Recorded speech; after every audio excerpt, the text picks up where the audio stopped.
On today's Cowboys Report, we're breaking down some trade rumors on adding a star pass rusher, trading away one of your best players, adding another wide receiver one, and getting a stud linebacker as well. Stay tuned to see who those players are.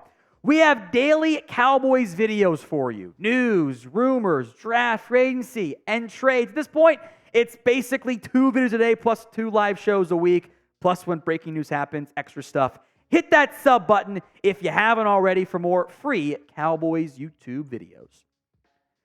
First up on the trade rumors list is trading for Joey Bosa. Yeah, the Chargers edge rusher might very well be available. The contract has issues. The Chargers are kind of retooling. He might be on the market. And the Cowboys might be in the market. Micah Parsons, Tank Lawrence, back under contract. A very good duo. But your number 3 edge, Dorrance Armstrong, is a free agent. May or may not be back. Sam Williams has to take a step forward. Kind of fell out of favor this year. Chance to reemerge under Mike Zimmer. Dante Fowler, I assume, is gone. How much does Viliami Fehoko impact you as a pass rusher? I don't know. Tyrus Reed, Darrell Johnson. Adding another pass rusher to allow Micah to do some of those double A-gap blitzes under Zimmer actually makes a lot of sense. Bosa, however, has his own red flags. The premier football player we saw earlier in his time in Los Angeles hasn't exactly been there. A 12.5 sack guy as in 2017 when he was Defensive Rookie of the Year. You know, he had double-digit sacks in 3 of his first 4 seasons. Since then, once. Injuries playing a massive role in that. Played in all 16 games, 21. Was impactful and productive when he was out there in 2023, but has played 5 games and 9 games. That's kind of a red flag. Now, the Bleacher Report trade idea is a first-round pick for Joey Bosa.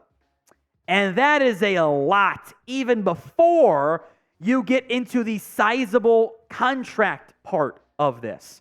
A first-round pick for Joey Bosa, who is going to enter his age 29 season this year. Would you do that trade? It's the pinned comment on today's video. So if the ad comes here on YouTube, go ahead and take advantage of it. Head down there and go vote. Y for yes, you would.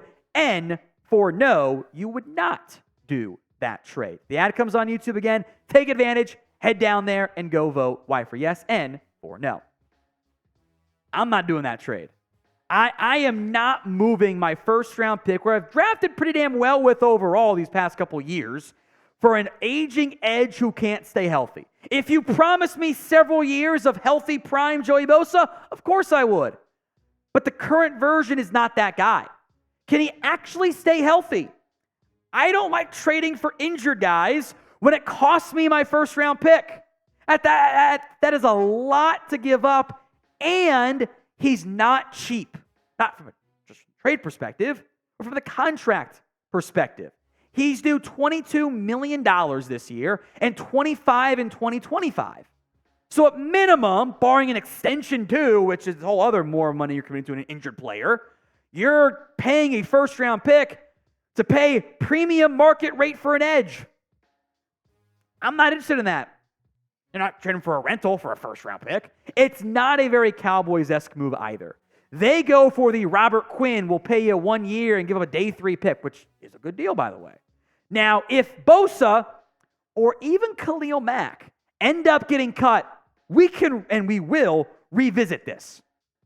But as currently constructed, no. I am not trading a first-round pick for a guy that's played 1 season in the past 2 years combined. That's way, way too much to give up. Now, today's show is made possible by LinkedIn Talent Solutions. LinkedIn knows these days that hiring for your small business can be tough. You're busy, you got a lot of things going on. That's why when you're hiring for your small business, you have to make sure you find the quality professionals that are right for your role. And that's what LinkedIn Jobs is here to help you with. They have the tools to help you find the right professionals for your team faster and for free, just like we found producer Chris here at Chat Sports. LinkedIn is not just another job board. It has a vast network of more than 1 billion professionals makes it the place, the best place to hire. It gives you access to professionals you can't find anywhere else. LinkedIn does all this while making the process easy and intuitive. Hiring is easy when you have that many quality candidates. In fact, it's so easy that 86% of small businesses get a qualified candidate within 24 hours. Did you know that 2.5 million small businesses use LinkedIn for hiring? Are 2.5 million people in small businesses wrong? I don't think so. Post your job for free at linkedin.com/NFL Daily. That's linkedin.com/NFL Daily to post your job for free. Terms and conditions do apply, but that link, linkedin.com/NFL Daily, will be in the comments section and the description of today's show. Let's go to Stefon Diggs. That's another wide receiver one trade. The trade rumors on this are not going to go away anytime soon. Until the Bills trade him or restructure his deal again, which I think they will, they're not going to stop. Now, the sourcing for this, big old asterisk. An alleged former NFL executive told NFL Analysis Network, more on them in a minute, that, quote, I do believe the Cowboys are going to pursue Stefon Diggs this offseason. In fact, I believe they're going to get him. The Bills need to make a move with him now, and I think a deal gets done before the NFL draft. First off, I know some people who work there. They're not credible. The exec, I am unconvinced exists. Also, that's not how execs talk when they're being a source for you in stories. They don't give you easily copy-pastable quotes. Not how it normally works for them. They give you like little bullets of like, yes, no, blah, blah, blah. They're not going to do it in an easy, we typed up this nice long paragraph for it. It's not how it normally works there. The Diggs rumors are rumors, and the contract matters here a lot. He is due $27.85 million. The Bills don't want to have that cap hit on the books this year. The dead cap, though, is $31 million. If they trade away Stefon Diggs before the NFL draft, as alleged unnamed former exec says, they actually lose $3 million in salary cap space. For a team trying to win games now, how does that make sense?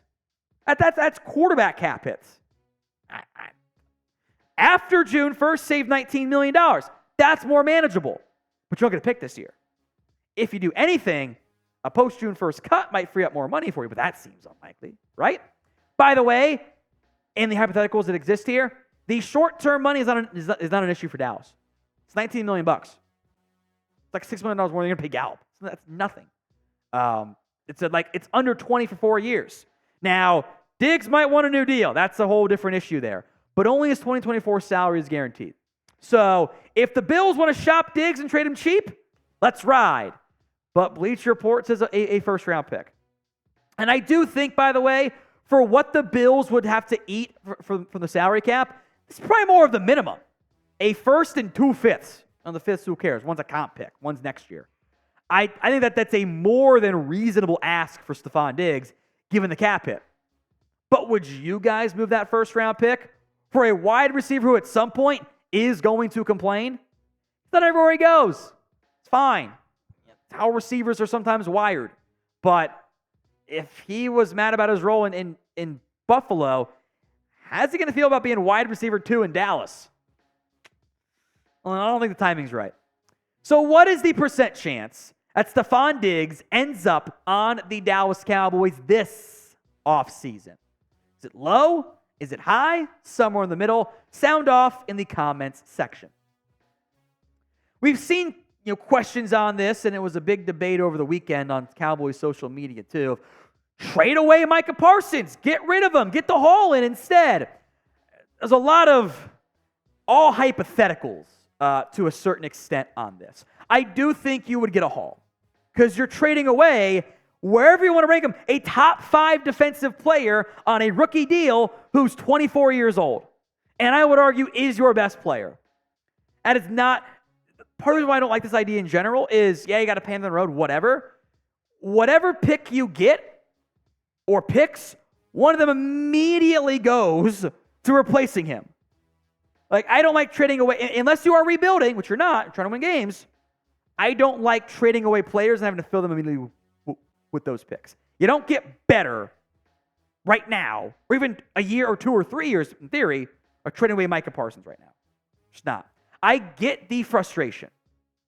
I totally get it. I need more out of Micah because I want him to be the best defensive player in football.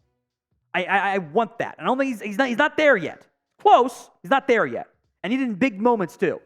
I can't trade away a 24-year-old superstar player who has consistently been in the Defensive Player of the Year awards for good reason. I can't. I just can't do it. Yeah, you'd get a haul. Those picks could be anything. It could be a Micah Parsons caliber player. I already have one. Where would you rank Micah, by the way, among NFL defenders? Sound off for me in the comment section. Is he going to be 1, 2, 3, 4? Where is he? Sound off in the comments. Now for the linebacker. Bleacher Report has pitched the idea of trading away CJ Mosley and getting him to the Cowboys. In general, adding an impact linebacker, and that should have interest for you. The trade idea is a little bit costly for me. Cowboys get CJ Mosley and a 6th-round pick. I love when people just they throw in the random day 3 pick going back. Okay, fine. Jets get TJ Bass and a 3rd-round pick. Look, Mosley really helps me short term. He's a very good linebacker when healthy. And that's part of the problems here, is that health has been an issue at times for CJ Mosley. And the play when healthy remains highly impactful, very impressive, etc. But he missed time in 2020 and 2019. Barely played. Has been healthy the past 3 years. So it's not as big of a concern as it was, in 2022, whatever. But he's going to be around the football. I think he'd fit what Mike Zimmer wants to do on defense. But he's going to be 32 years old. And the injuries at some point will probably reappear. So knowing it's probably a shorter-term rental, a 3rd-round pick, and a good offensive lineman, or a potentially good offensive lineman, that's a lot to give up. And call me crazy, I think the inclusion of Bass is nope, I'm out. Not 1 for 1, but on top of draft capital, I think Bass, whether it's left guard, center, right guard, as your swing back of offensive lineman, I think he's going to be one of your top 7 offensive linemen next year, maybe at minimum, somewhere in that range. And down the road could certainly start.